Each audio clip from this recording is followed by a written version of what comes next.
তোমরা সবাই কেমন আছো?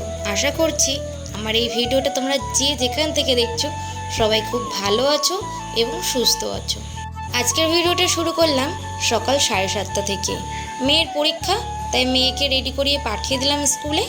আর বাইরে এসে দেখি কত বৃষ্টি, মেঘের অবস্থা এত খারাপ হয়ে রয়েছে কি বলবো। মনে হচ্ছে এক্ষুনি আবার ঝাঁক বেঁধেই বৃষ্টি নামবে। আজ ছিল শ্রাবণ মাসের প্রথম সোমবার। তো দেখো, একটু সবুজ ছুরি আর একটু হাতে মেহেন্দি লাগিয়ে নিয়েছি, এটা নাকি নিয়ম, সেই জন্য। তো দোনো মনো করে ভেজা ভেজা যে জামা কাপড়গুলো ছিল সেইগুলো মেলেই দিলাম। হালকা হালকা রোদ উঠেছে, সেটা দেখে নিশ্চয়ই বুঝতেই পারছো। তো বৃষ্টিও আসলে আবার তুলে নেব। সত্যি কথা বলতে 2-3 দিন পর যখন হালকা একটু রোদের দেখা পাই তখন আর লোভ সামলাতে পারি না। তাই বৃষ্টি আসুক বা না আসুক তাড়াতাড়ি করে জামা কাপড়গুলো মেলে দিলাম। তো দেখো, আমার ঘরের সব কাজ কমপ্লিট। এবার যাব মেয়েকে নিয়ে আসতে। মেয়েকে নিয়ে এসে তারপর তোমাদের সাথে কথা হবে আবার। মেয়েকে নিয়ে আসার পর আর তোমাদের সাথে কথা হয়নি, কারণ আমি আজকে উপোস, সেই জন্য একটু ফল মিষ্টি এইসব নিয়ে এসে একেবারে স্নান করে নিয়েছি। আর দেখো, যে জামা কাপড়গুলো মেলেছিলাম ওইগুলো কিন্তু শুকিয়ে গেছে, আমি তুলে এখানে রাখলাম, পরে ভাঁজ করে নেব। আর দেখো, মেয়েকে স্কুল থেকে আসার সময় আমি কিছু বাজার করে এনেছি। বাজার বলতে কি, ওই যে ফল মিষ্টি, কালকে বর কিছুটা ফল টল এনে দিয়েছে আর আমি বাদবাকিগুলো নিয়েছি। ওই যে কিছুটা আছে সাবু, দই, মিষ্টি, ধূপকাঠি, মোমবাতি, লেবু, আম, এই সব, এই আর কি যা যা লাগে পুজোতে সেই সবগুলোই। একটু শশাও নিয়েছি। তো এই খেয়েই থাকবো তো আজকে, সেই জন্য। আর এখানে দেখো, ডালাটা কিন্তু আমি সাজিয়ে নিয়েছি আর অল্প একটু সাবু ভিজিয়ে দিয়েছি। আর ডালার মধ্যে আমি সব রেডি করে নিয়ে এবারে যাব নিচে জল ঢালতে। তো আমি ঘরেই জল ঢালবো। আর দেখো, আমি বাবার মাথায় যে জলটা ঢালবো তার জন্য সব রেডি করে নিচ্ছি। এখানে আছে দুধ, গঙ্গার জল, একটু মধু, একটু ঘি আর একটু দই, ব্যাস এইটুকু দিয়েই আমি বাবাকে স্নান করাবো।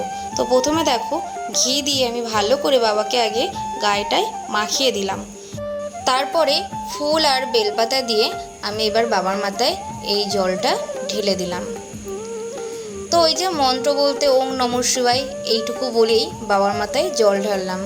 তো আমি নিয়মকানুন সেরকম কিছু জানি না, আমার মন থেকে যেটা মনে হলো আমি সেটাই করেছি। আর যদি কোনো ভুল ত্রুটি হয়ে থাকে প্লিজ আমাকে তোমরা একটু ক্ষমা করে দিও। আর কোথায় কি ভুল হয়েছে আমাকে একটু ধরিয়ে দিও গো, তাহলে আমি নেক্সট টাইম থেকে আমি ওটা শুধরানোর চেষ্টা করব।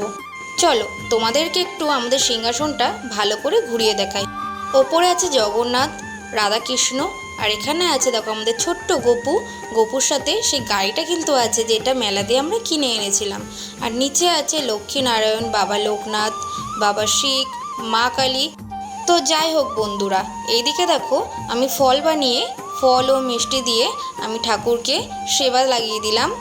আমাদের গোপুসোনাকে কিন্তু সারাদিনে 4 বার ভোগ লাগানো হয়, তো আজকে 5 বার ভোগ লাগানো হয়ে গেছে। তো যাই হোক বন্ধুরা, এখন আমি আরতি করে নিচ্ছি। আর আরতি করতে করতে তোমরা একটু সিনেমাটিক শট দেখে নাও।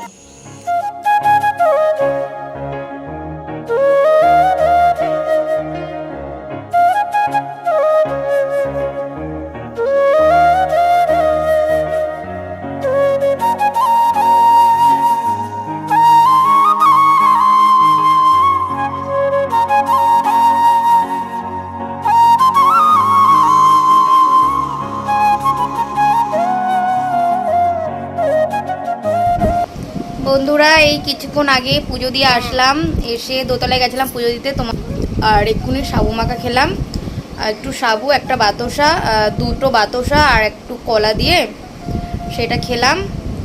এবার একটু রেস্ট করব, তারপরে বিকেলবেলা তোমাদের সাথে আবার দেখা হচ্ছে কি করছি না করছি। আর ও এখন আম খাচ্ছে, একটা আম কেটেছিলাম, এত বড় আম, দুজনে মিলে খেয়ে শেষ করতে পারি না, এখনও আমটা রয়েছে। আমি 1 পিস খেলাম আর ও 1 পিস খেলো, ব্যাস এখনও রয়েছে। তো চলো আবার বিকেলবেলা দেখা হচ্ছে তোমাদের সাথে। এখন সন্ধ্যা হয়ে গেছে, সেই জন্য দৌড়ে দৌড়ে একটু জল ছিটিয়ে একটু ধূপধুনো দেখিয়ে নিলাম সারা ঘর বাড়িতে। প্রত্যেকটা বাড়ির বউরাই এই কাজটাই করে সন্ধেবেলায়। তো যাই হোক বন্ধুরা, রাত্রিরে কিছু খেতে ইচ্ছা করছিল না, তাও কি বলো তো, একটু তো খেতেই হবে, সেজন্য একটু টক দই আর একটু মিষ্টি আর একটু আম এই খেয়ে নিলাম। তো আজকের ভিডিওটা এইটুকুই। কেমন লাগলো অবশ্যই জানিও। সবাইকে টাটা, সবাই ভালো থেকো।